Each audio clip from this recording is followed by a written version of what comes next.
Welcome to the Hoover Institution workshop on using text as data in policy analysis.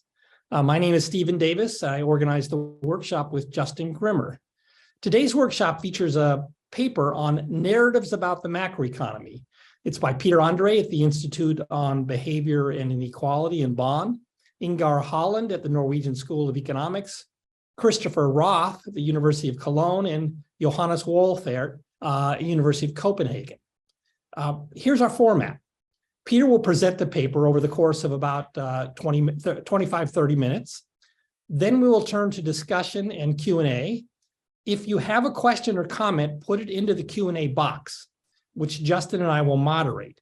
And depending on the flow of questions, we may combine questions, paraphrase, or ask you to state your remarks directly. We will run for about 60 minutes in the recorded session. After that, we'll turn off the recording and continue with a more informal discussion for anyone who wants to stick around. Okay, and without further ado, Peter, the floor is yours. Thank you so much, Steve. It's a big pleasure and also a great privilege to be here and present my work. So this is a project called Narratives about the Macroeconomy. And let's directly start. We don't have that much time, so let's delve into the details. I guess we're very familiar with the fact that macroeconomic phenomena are often quite complex. And if we want to explain them, they're often very different explanations that are consistent with the data. Let's call them narratives here in this project. We think of narratives as causal stories, explanation for why an economic event or episode or phenomenon occurred. Narratives as explanations. Why could narratives matter? Well, explanations provide a lens, provide a model that people can use to make sense of the world, that they can use to organize their knowledge, through which they can interpret data, and also forecast future developments. So quite plausibly, narratives could shape the expectations that people hold for the future economic development. This is one of the reasons why Robert Shiller, in his influential work, argues narratives matter for the economy. Here in this project, I mean, I guess it's fair to say that the ideas are there, empirical evidence remains scarce, and here in this project, we want to achieve two things. We want to understand the nature of narratives, how they look like, and then whether they in fact matter for expectations.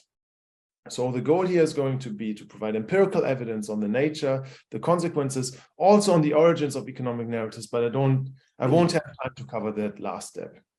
We do this in a high-stakes macroeconomic setting, namely the recent rise of inflation in the US. It's a historic surge in inflation that you're well familiar with. This is a highly policy-relevant setting. It is also, I think, a great testing ground for the idea of narratives, because over the last year, we've seen different competing narratives out there on why inflation has increased. Different stories, explanations have circulated in the news and the public debate.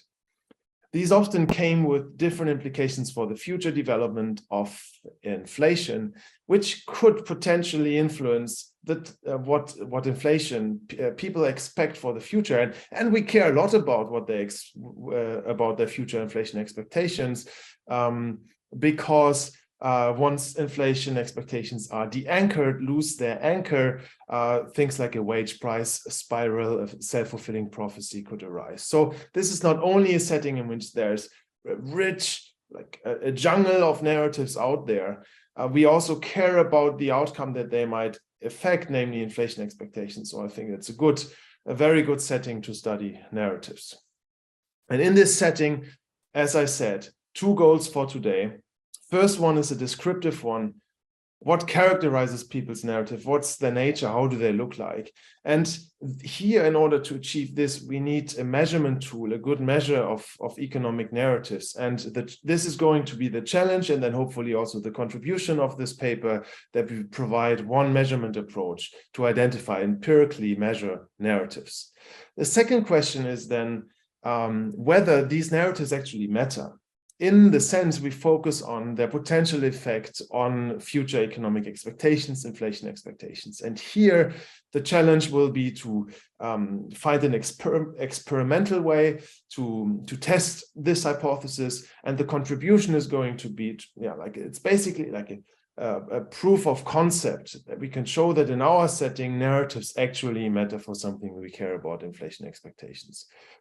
Third research questions in the paper, I won't cover it today. I'm pretty sure I won't reach that within the time I have. Namely, where do these narratives come from? And we can show that the media are an important source of the narratives that the general population tells about economic events.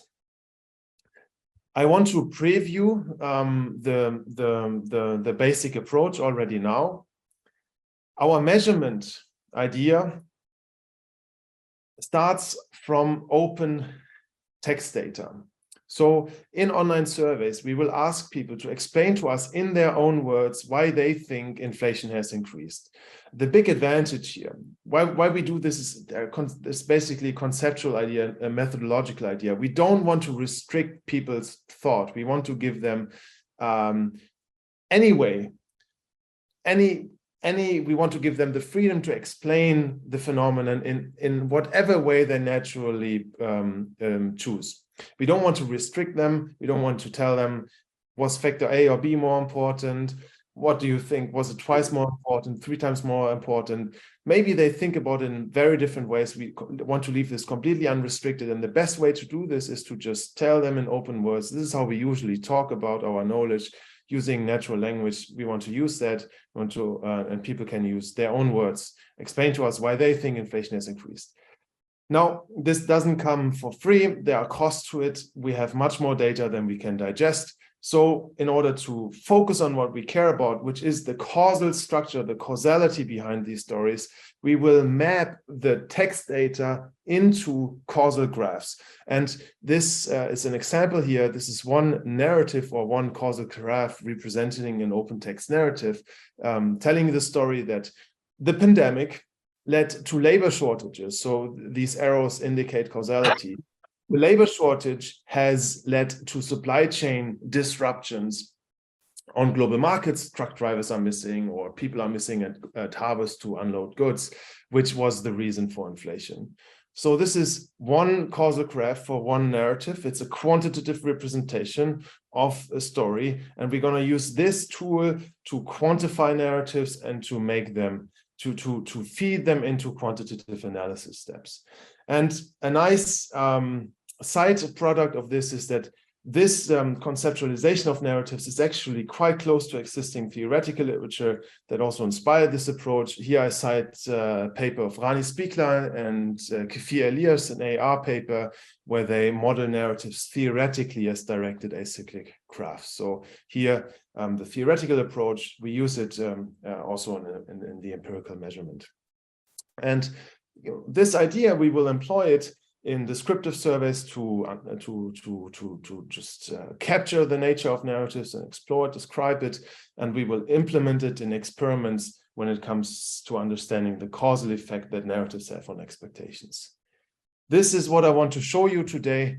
Now, let me just briefly mention on the related literature in terms of the setting, the context. We directly speak to the important and also flourishing literature on economic expectations. What do people expect for the future? Which inflation do they expect? Unemployment, etc. Here we show narratives are an important driver. We also connect to the literature on narratives, both in economics and psychology. Here I would highlight this measurement approach and the proof of concept evidence that narratives can shape expectations. And then, of course, also there's this connection to this large and very multifaceted literature that uses text as data. Here, we use text data because we think it's the best way to capture naturally arising spontaneous thoughts and then map it into a quantitative object, namely causal graphs with which we can work quantitatively. That's the strategy here. All right. Now I think it's time to delve into the details. I'm going to start by explaining to you how we measure the narratives. As I said, we do this in online surveys. We ran multiple of them, always shortly after new inflation data was released in the US. And we have two types of samples. One are samples from the general US population, about 1,000 respondents per wave, representing the US population broadly speaking. This was done in November last year. December, January, March, May, we have another, we just fielded another wave of data collection in October. I will mainly talk about the November wave, so data that is 1 year old now. Last November, the inflation situation just escalated, was all over the news, and this is the data I focus on, because for November last year we also have a sample of experts, professional macroeconomists, academics who are renowned in their field. 111 of them responded in the same survey, so we can directly compare household and expert narratives, which is for this an important benchmark for descriptive purposes. The central question of the survey is the following. After we gave a little bit of background, making sure people understand the current situation, we remind them that typically US inflation is lower, between 1.5 and 2.5%, but recently it has increased. In November last year, this was the inflation rate was at 6.2%. And then we asked them, which factors do you think caused the increase in the inflation rate? And give them an open text box field in which they can just write whatever comes to their mind. And this is conceptually, methodologically, a deliberate choice. We did not want to enforce any structure on them or prime them, suggest to them any economic factors that we as economists think are important. We want to capture whatever comes to their mind. If they don't talk about causality at all, we want to capture that. If they don't understand inflation at all, we want to capture that. And here using the fact that people use their own words, their own language is a way to unrestrictively measure what spontaneously and naturally comes to their mind. And the data we receive is quite fascinating, multifaceted, shorter responses, longer responses, complex responses, simple responses. There's a lot of richness in these data that we want to explore. But at the same time, the text data is there's too much information in there. We can't digest it all at the same time. What we are interested in here primarily is the causal structure behind these stories. And so in order to do this, we will map text data into causal graphs. And I will next explain to you how we do this.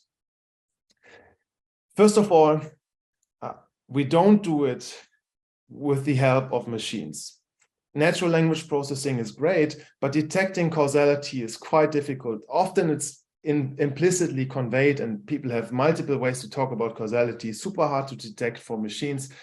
Whereas humans have, for them, causality is so intuitive, and it's very easy to detect even implicit causality in other people's languages. So what we're going to do is we use human decoders. And these are trained research assistants with an economics background. And what we give to them is a vocabulary of nodes, of codes that they can use, and a grammar. The grammar is very simple. It's the grammar of directed acyclic graphs, namely they can connect codes and indicate the flow of causality between different factors. Let's first talk about the factors that we provide to them. It's basically a list of things that are relevant from a theoretical perspective that have been floating around in the debate last year and that are important from the perspective of lay people, of the general population, as measured in pilot studies that we conducted. I don't have the time to go through all of them, but for example, we have demand side factors like high government spending, loose monetary policy, or the pent-up demand from the pandemic. We have factors on the supply side, like supply chain disruptions, high energy prices, and then also miscellaneous factors. Miscellaneous not in the sense that they are unimportant, but we cannot clearly assign them to demand or supply. Here, the pandemic, of course, is important. Government mismanagement, which is which means that people blame policymakers for the current situation, or explicitly say that they made mistakes, the Russian invasion of Ukraine and so on. Also, what we have for the demand and supply side are residual categories. So if a response is too vague or mentions a specific factor that is not captured by the other codes, then we will use this residual code. Now, so what coders will do is they read through a response and then think about the codes that are mentioned, the factors that are mentioned, and then code the causality between the different factors. Now, human coding has clearly advantages, but whenever there's human judgment involved, there's also subjectivity. So one worry that one might have is that we introduce a lot of subjectivity and noise through human judgment into the data. And in order to mitigate this, in the descriptive data, we make sure that each response is coded twice independently by independent reviewers. This has two advantages. First, whenever a conflict arises, whenever the coders disagree, we can take a look at the case again and make a final judgment. Second, we have an assessment, an empirical assessment of how often coders disagree, which gives us an assessment of how reliable the data is in general. And we were quite satisfied with the result. There's a high inter-rater reliability. For example, if one coder mentions one factor, let's say high government spending, then there's a 95% probability that this assignment, this factor, will make it into the final coding. All right, lots of background. I think we should go through one example, and then let's have a look at the results. This is a household narrative. I will just read it now.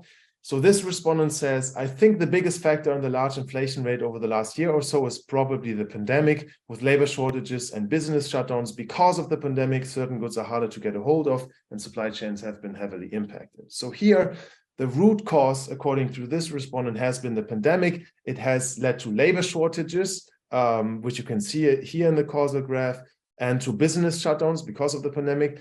We don't have a separate code for business shutdowns, so this is an example for the use of the residual supply side code, and also to supply chain issues. All of this has led to inflation.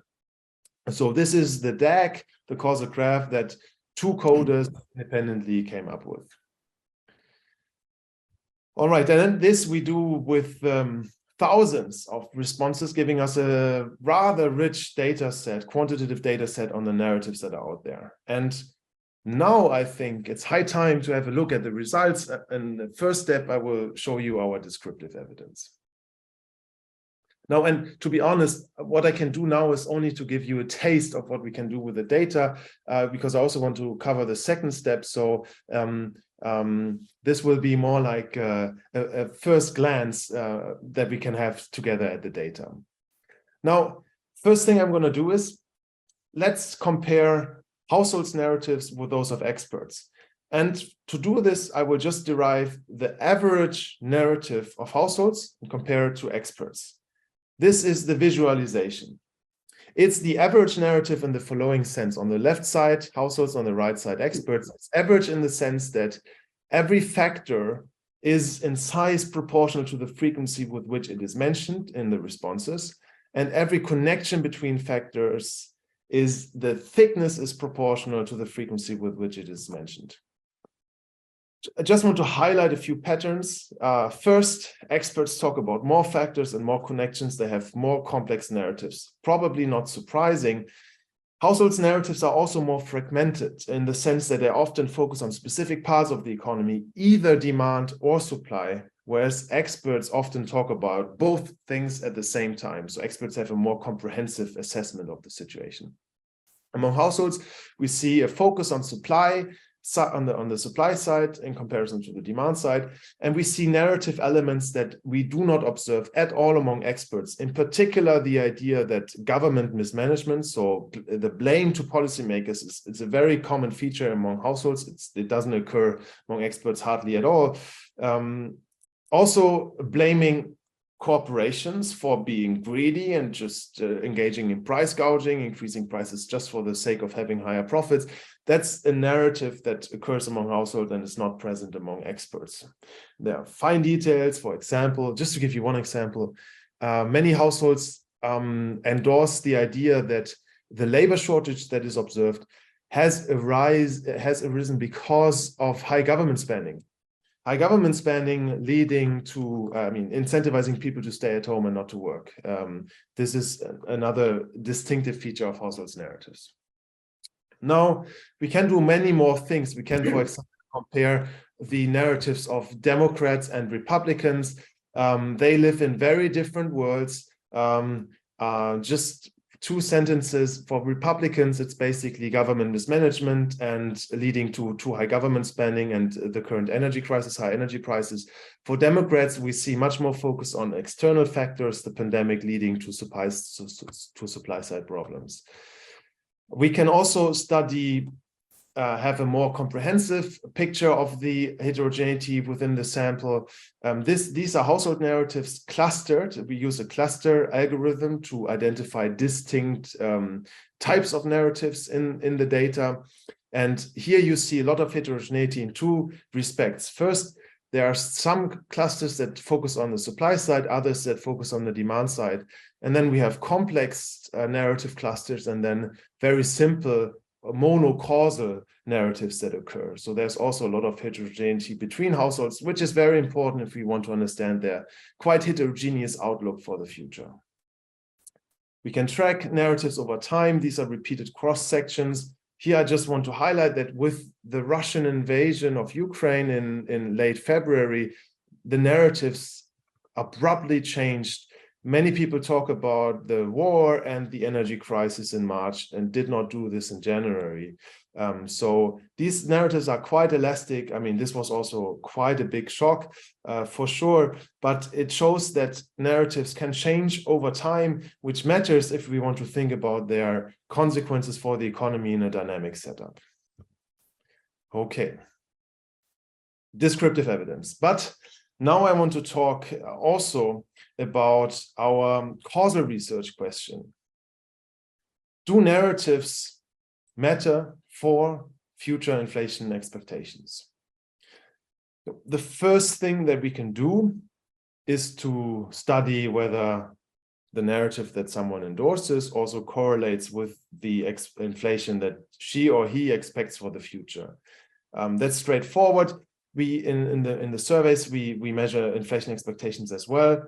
We use a probabilistic format, but this is just details don't matter here. In the experiments that I show you now, we use point forecast. So people tell us which inflation rate they expect over the next 12 months. Someone might answer 5%, another person 10%, etc.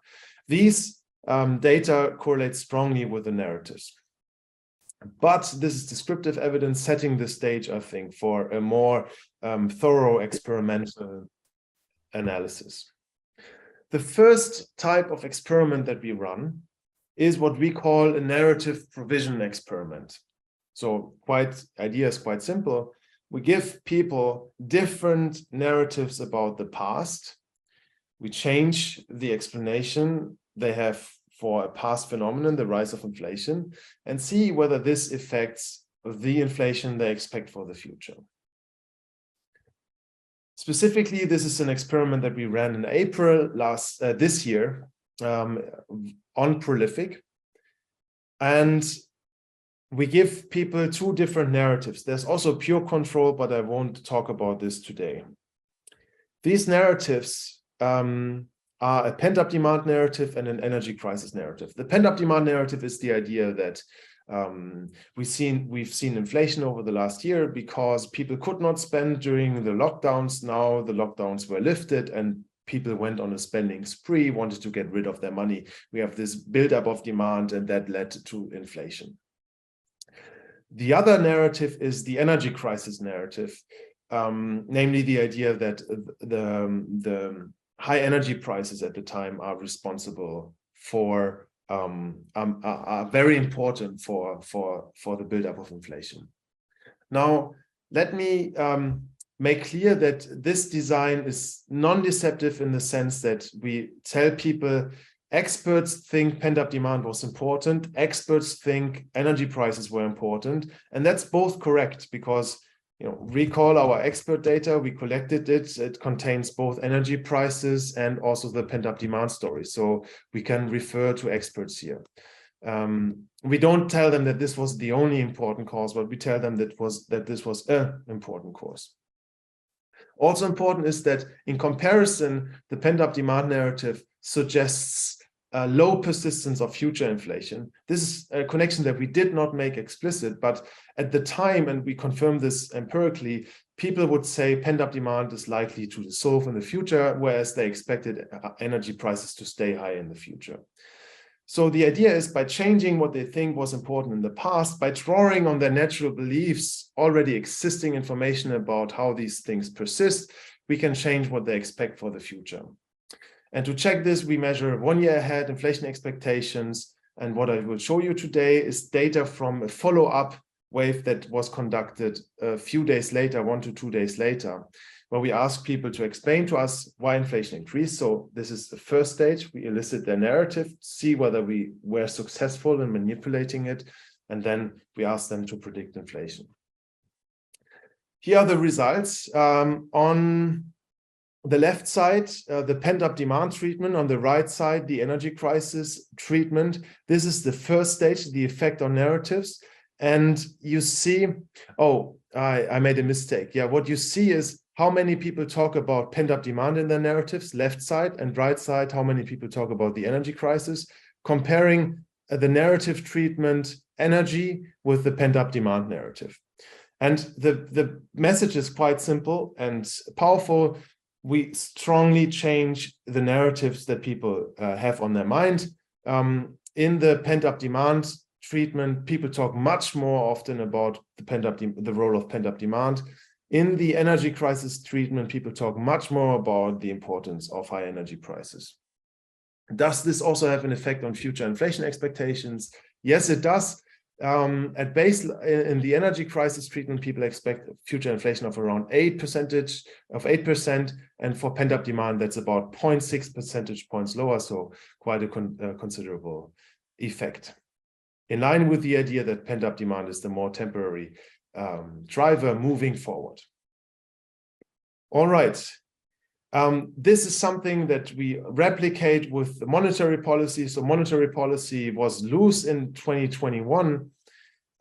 It was strongly tightened by the Fed in the beginning of last year, over the first half of the year. In June, I think, maybe it was late May, we ran another experiment with a monetary policy narrative showing that people who receive a monetary policy narrative expect, so saying that loose monetary policy was important in the past, these people expect lower inflation moving forward.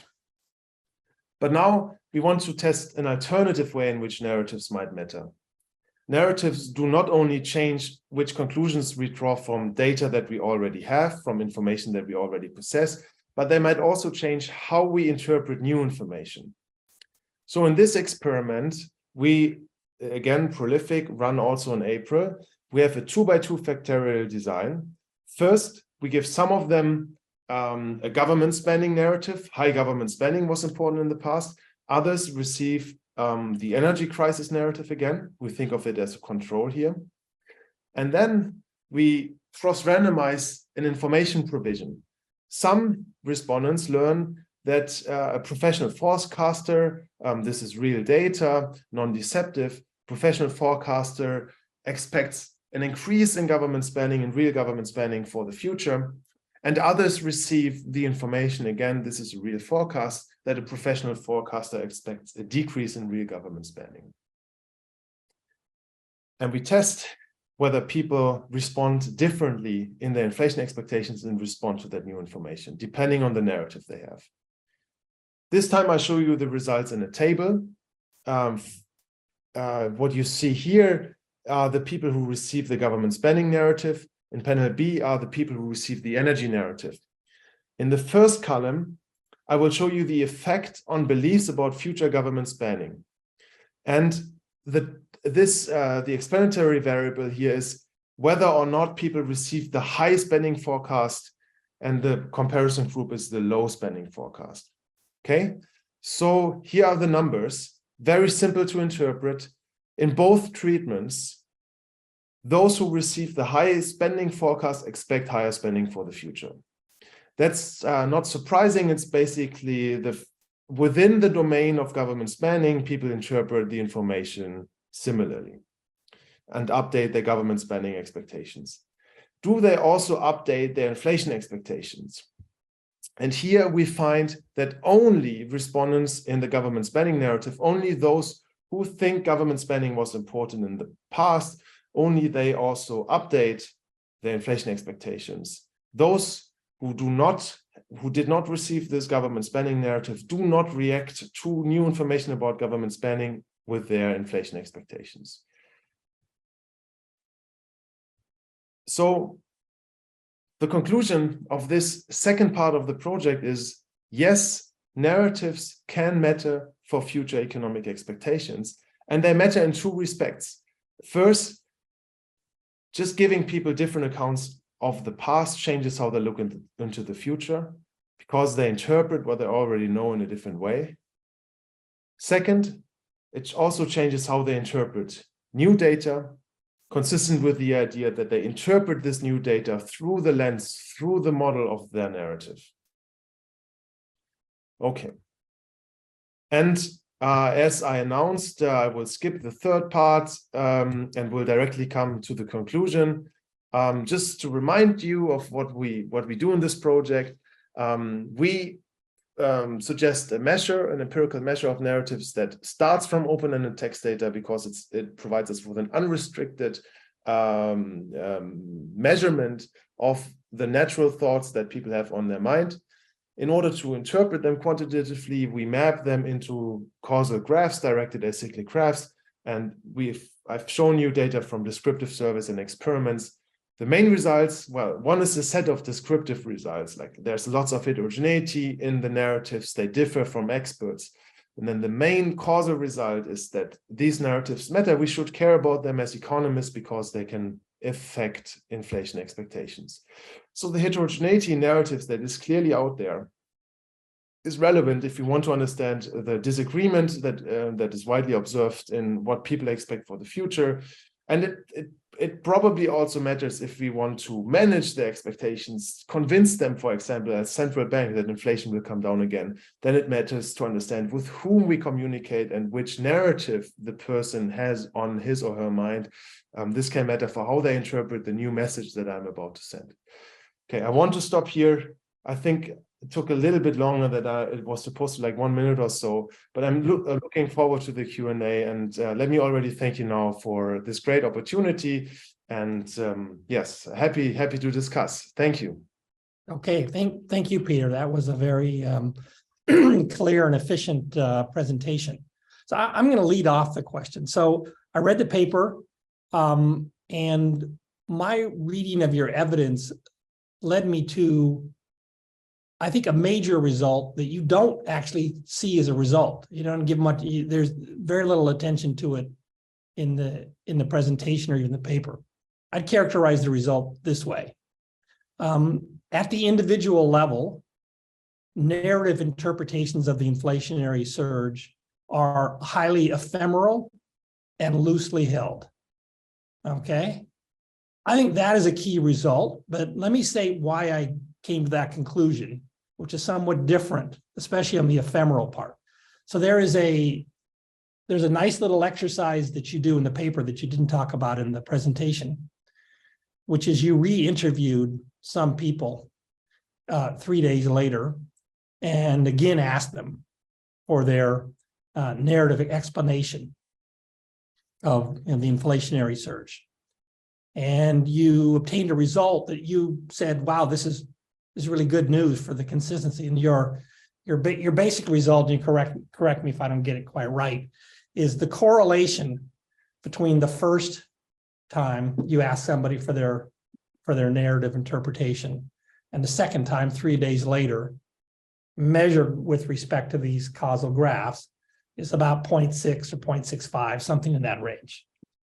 So I want to think about what that means, taken literally, and then, why you might want to adjust it. Taken literally, it suggests that the AR1 coefficient on my causal my narrative interpretation 1 day and 3 days later is about 0.65. That's really low. That means basically, if you just think about it that way, that means in a month, it's basically gone. Okay.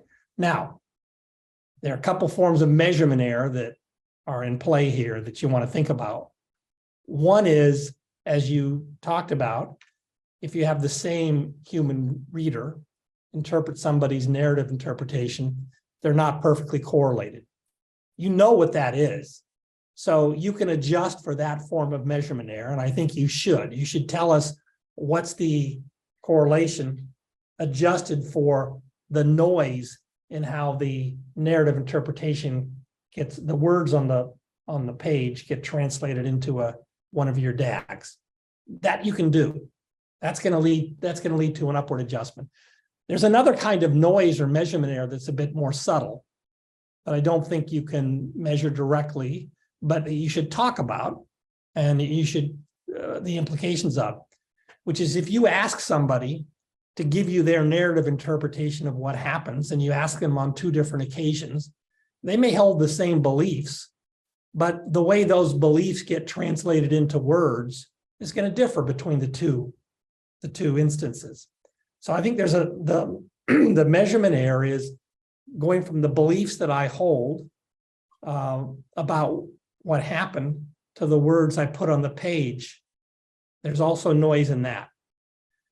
And you don't quantify that directly, but you can tell us something about, given how much noise there is in that translation process, how much will that attenuate that correlation from the first time to the second time. The point is, unless you believe there's a lot of measurement error in this part, you're going to get this highly ephemeral nature of these narrative interpretations at the individual level. Now, you also do in your experiments, you didn't quite put it this way, but one way to read your experiments is people's narrative interpretations are very loosely held, because you can shift them a lot by giving them some additional information. 30, 40 percentage point shift in what their narrative interpretation is. That's huge. It's perhaps not surprising. Aside from the experts, most people are, they don't think of themselves as macroeconomists paying a lot of attention to this stuff. I suspect a baseball fan which would have much more firmly held narrative as to why the Phillies lost the World Series, or to put it in the European context, why the German national team in football is doing poorly or well. Okay, that's something they care about and pay a lot of attention to. So I think your paper needs to wrestle, and it's not a problem for your analysis, but it's like a central result. If in fact it's the case that narratives about inflation are ephemeral and loosely held, that matters a lot for the communications and policymaking process. And this is in a period where people are, as you pointed out, are probably paying much more attention to inflation than any time in the previous quarter century or so. The average person, because it had shot up so much. So let me stop there. I want to get your reaction to this, and so go ahead. Thank you. This is a wonderful series of comments and questions, and I think there's one other piece of evidence that I would like to add to this observation, namely that narratives changed so drastically after February this year. So even on average, not within person, but on average, there's a big shift in narratives, quite abruptly, quite quickly, in response probably to the Russian invasion of Ukraine. That also highlights the point that narratives are quite elastic object. Yes, and I think the issue of measurement error is something to take very seriously. And the 2 suggestions that you make are both practical and excellent. We will definitely do this. On top of this, I think there are empirical questions here that are quite relevant. Not sure whether they are best addressed within this paper, but the looseness and the short-livedness of narratives might differ a lot, depending on what factor we talk about. I think there's like a rather stable core, let's say whether people talk about demand or supply, whether they blame policymakers or not. These might be more stable core parts of the narrative, and then there are more peripheral parts, whether they talk about labor shortages or supply chain disruptions, for example. This is some, and then this might also depend on the context, whether we talk about inflation or inequality narratives, for example. This matters. And it's something that it's an empirical question, and I guess should also be explored empirically. And let's see how much we can do within this paper.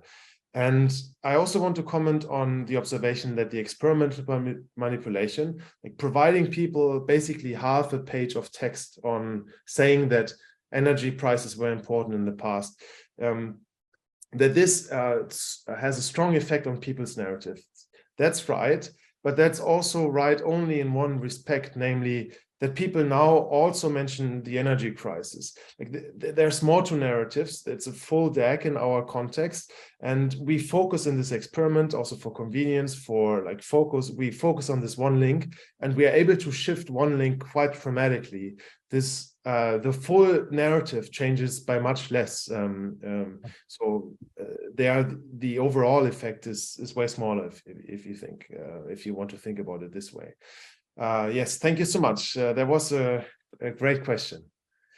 Okay, thanks. So there's a question from Elizabeth Elder, right? Okay, Elizabeth, go ahead and state your question. So I wrote, sometimes people develop causal narratives in order to justify the policy remedies they support. So for example, if someone wants to stop government spending, they might say that this spending is responsible for inflation because this bolsters their policy preference. So if these narratives that you're measuring are serving to justify policy preferences rather than causing policy preferences, then shifting someone's narratives in the way that you measure might actually have pretty limited effects on their downstream behavior, their economic or political behavior. So do you have a sense of whether the narratives you measure are downstream of policy preferences, upstream, or more probably both? This is a fascinating talk. Thanks so much. Thank you for the question. Maybe I can take a first step, and then Johannes step in. If Johannes Wohlfart, my co-author, also joined, let me know if you want to add. So this distinction between whether these are like primitive, first explanations that are independent of political preferences, that are not rationalizations of policies, whether this is how narratives arise, or whether they are also rationalizations with the goal of serving, of reaching a specific position. This is, of course, a big question, and there's lots of evidence out there showing that people are motivated reasoners. But that is something that we cannot distinguish within our framework. I also think it's not important for the conclusions at this point. Even if people rationalize narratives in order to come to the conclusion that they prefer, namely that Democrats messed it up, if you're a Republican, this narrative might matter for what you expect for the future. And we show in the data correlationally and causally that it does. So either way, irrespective of how people come to their narratives, they matter for the future. So I think the downstream consequences are there. In this paper, we focus on downstream consequences for expectations. I think the fact that we see so strong differences between Democrats and Republicans, however, shows that rationalization or echo chambers, people reading very different news, is very relevant for which narratives people endorse. And of course, there's another element here that I think is quite important, namely the supply of narratives, which I think, and there are strong motives to not provide only the most accurate narrative, but maybe the narrative that suits your position most. We know for a fact that Democrats and Republicans tended to give different stories of why inflation increased. This is, I guess, no coincidence. So also the supply side of narrative matters, and there this motivational aspect comes in as well. But within this project, I think it's quite limited what we can say. So I think it's an excellent point. It's a super important point. And I mean, what we show in the paper is that if we generate variation in narratives through like providing new narratives, framed as like the narratives of experts, then this actually changes people's inflation expectations. Now, differences in narratives that are generated by my political affiliation, this type of variation in narratives might have completely different effects, and we cannot generate this type of variation in narratives in our setting. Now, that said, I mean, there is a literature looking at beliefs, partisan differences in beliefs about the economy and inflation expectations and expectations about economic growth and so on, which exploits presidential elections and where there's a switch in the party of the president, and then you see that Republicans, for instance, they became much more pessimistic after Obama got elected, and then you see strong changes in people's beliefs. But the evidence on people's decisions, how they're really affected by those stated changes in beliefs, is much more inconclusive. I mean, there is a paper by Antoinette Troa and co-authors showing that these changes in beliefs induced by by these elections, these partisan changes in beliefs, that they do actually lead to differences in investment decisions across Republicans and Democrats, but these effects are rather small.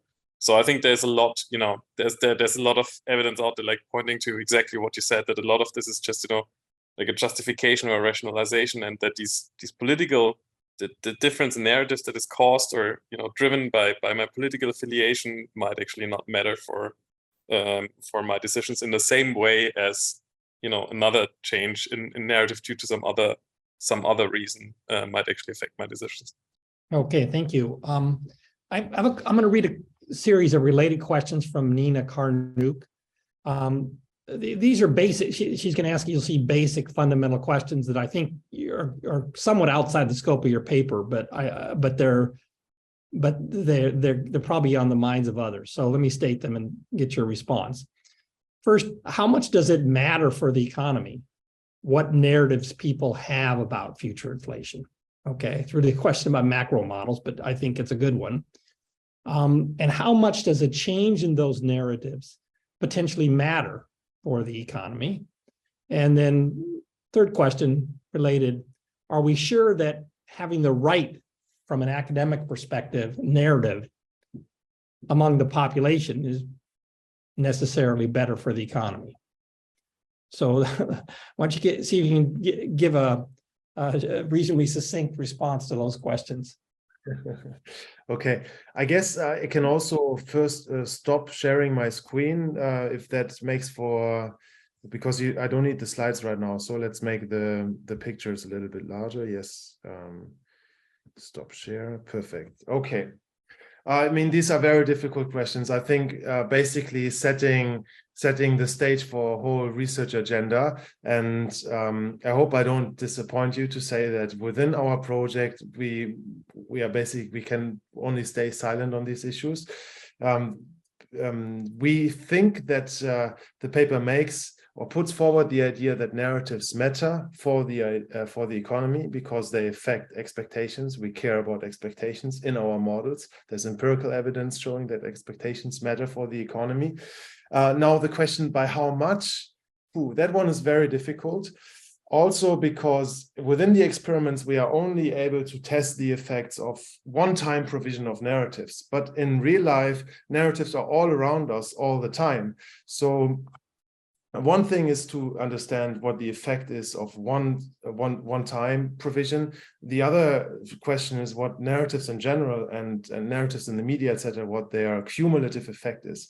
I can only guess, and I could only guess now or call for more research.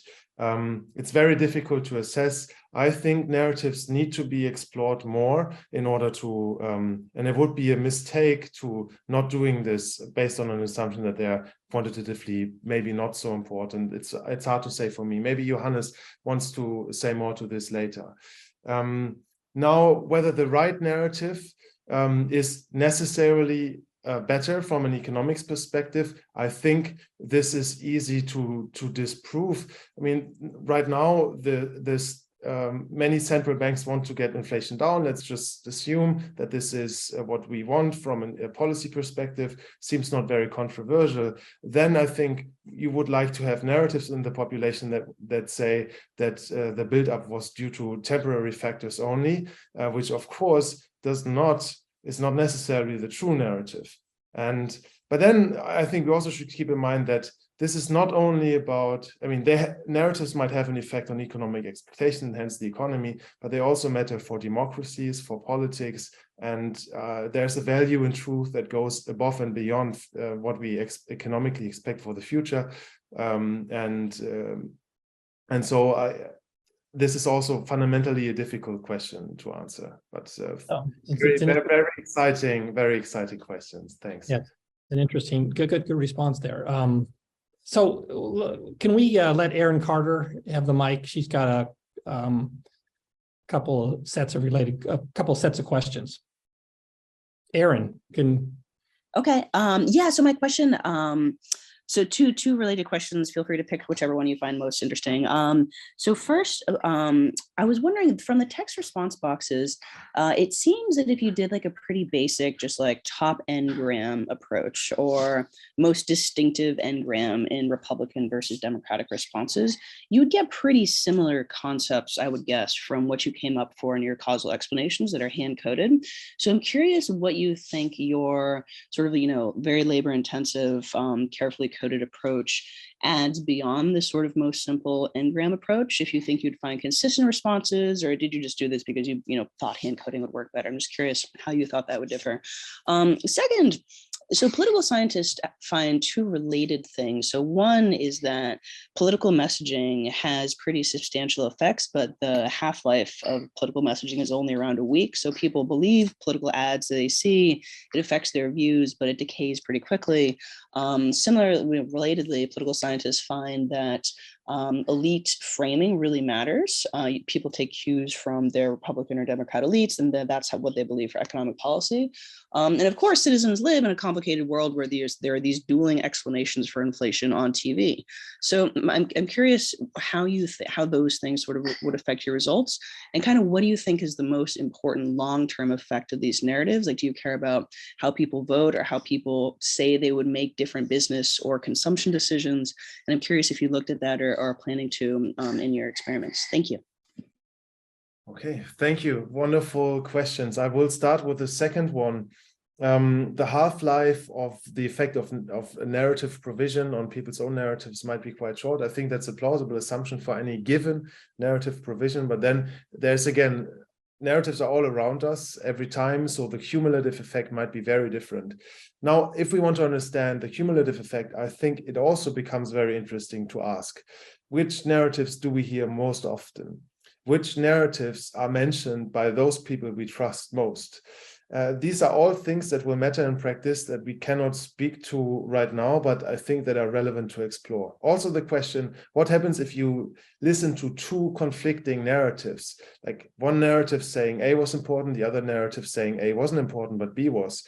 Does it matter which you hear about first? Does it matter what the sources are? Lots of unexplored questions. I mean, I'm looking forward to further research exploring this. All of this will become important in order to give a really convincing answer to this question that you asked. The first question was more technical, why we went through all the labor of classifying these text responses manually. The thing is that there are other things that an n-gram analysis would pick up, like the type of language used, the sophistication of words, maybe whether people blame the policymakers, the type of words they use for that. And we did not want to, we wanted to be blind towards that. We wanted to focus on the things that should matter from our conceptual perspective, which is the causal structure. And this was best done via our approach, I think. Now, I think there's a cool question that you can ask, namely, take the DAX, take the causal graphs, see how much variation in inflation expectations they can predict. This is a predictive question. We use machine learning algorithms, which are quite good at prediction. What's the extent of variation that we can explain? Now, on top of that, let's also use n-grams and see whether they can help us explain variation in inflation expectation above and beyond our causal graphs. And here we find that they don't. So we do not have an increase in predictive power if on top of the DAG data, we also allow the algorithm to fit on n-gram data. And we interpret this in the sense that the information important for predicting inflation expectation that we distill this information with the use of DAGs for this specific question. So yeah, that will be my answer to the first question. Thank you. That's an interesting claim. Can you just elaborate on that? So you're saying that if I just take the text, and I'm not sure this is exactly what you did, so you can tell me if it's not, and I feed it into, I guess I would think of like multinomial inverse regression model, a supervised machine learning model, use that to predict inflation. Or the inflation expectations, right? That's what you have at the individual level. And you're telling me that if I do that or something like that, I don't get much more predictive power on the margin relative to what I would get just from using the DAGs as the predictor variable. Yes, that is right. So the DAGs. That's a pretty powerful result. If that's the case. Yes, I think it shows that within this context and for explaining inflation expectations, the DAG structure, which is much more restricted than open text data, captures all the required information from a statistical perspective to predict inflation expectations. Yeah. I've got a different question, comment. As I read your paper, I like the fact that you've got the comparison between the households and the experts. But I would have done something else in the exposition, which is actually much less work than what you've already done. So I'd go to standard macroeconomic textbooks. And if you look at them, every one of them will have essentially a narrative story about the oil price shocks in the 70s and what they did to inflation, about the end of inflation in the early 80s. They may have a narrative interpretation about what happened to inflation. They'll probably have one about what happened to inflation during and after the global financial crisis. And if it's a recent enough textbook, they might have something about the early stages of the pandemic. My point is, you can go to these. These are distilled expert interpretations of various events. You can just construct a DAG from them. Okay, I think that would be very helpful in connecting your paper to the macroeconomics audience, which is one of your audiences. But B, it leads me to some other questions. I'm not sure that the standard aggregate demand and aggregate supply new Keynesian model actually fits so neatly into your DAG structure in two respects. And so here's the particulars. First, any new Keynesian model which is kind of what shows up as an aggregate demand, aggregate supply model in the standard textbook, will stress the role of the monetary policy reaction function as determining the actual inflation response to an inflationary shock. So that's kind of a joint determination feature. I'd just like to know, how would you represent that on a DAG?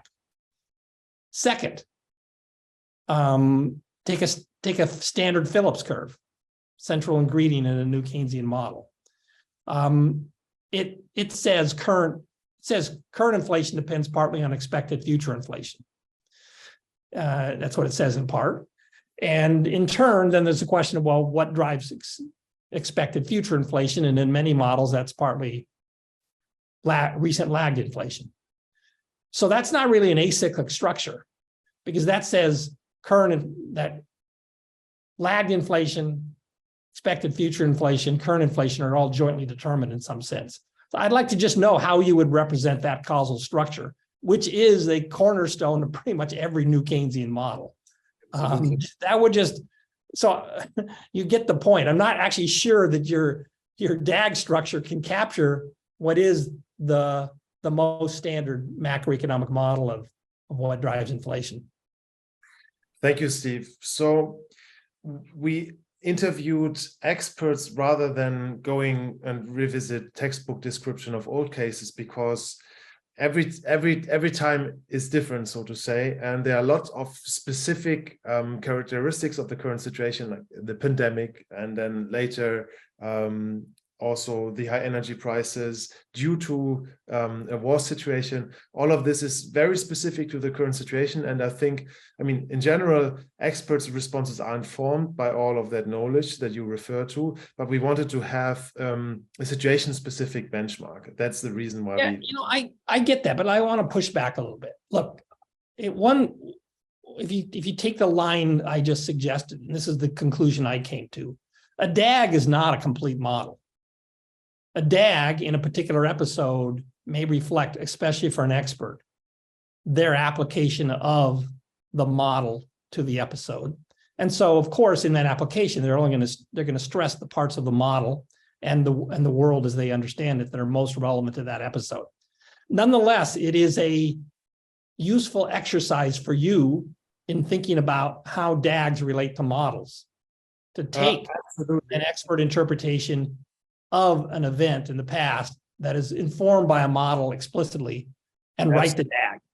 And doing this, you would realize that you get into trouble because often there are interaction effects, like one factor matters only if another factor is present as well, or you even have cycles. I think inflation expectations, that it's a very important cycle in these models. Now, why do we still use DAGs, directed acyclic graphs? One reason is the fact that it's used in the theory literature, and having this parallel we thought is quite nice to have. Another reason is simplicity. The third reason is that, I mean, fundamentally, it's an empirical question whether you can use these DAGs in order to describe the narratives that we see. And we do not see cycle arguments. We do not see interaction arguments among households, even among experts with few expectations. But I think here this is the case because we did this last year in November. We're talking about the buildup of inflation. Inflation expectations were still low at this point. All the cycles occurred only later. All of that makes good sense, and is quite a reasonable justification for why you want to proceed with DAGs. But moving forward, I think if you would want to model expert models, DAGs in economics, DAGs have severe deficiencies. Here, the focus is clearly on the household side, on the agents that populate the economy. So I'm basically, I agree with all that. I'm just saying you want to help your reader put DAGs in the macroeconomics crowd in particular, which is one audience you want to speak to. You want to help them put DAGs in context. So I hadn't thought about it before reading your paper, and it took me a while to say, well, wait a minute, a DAG's not a model. A DAG will be reflective of somebody's preferred model, but it's not a model. It's not even necessarily a complete representation of a part of a model. Mm-hmm. I think just acknowledge that and make it clear, and I think it will help your reader, at least in the certain professional readers, fit what you're doing into a framework they already have in their heads. That's an excellent suggestion. So, all right, I think we're gonna turn off the recording now. And then we'll go to, just for anybody who wants to stick around, it's kind of a more informal discussion. So anyway, since we're signed, this is what will show up recording. Let me thank you again for a really fascinating paper and excellent presentation and good comments, good questions and comments from our wonderful audience today. Thank you. Thank you so much.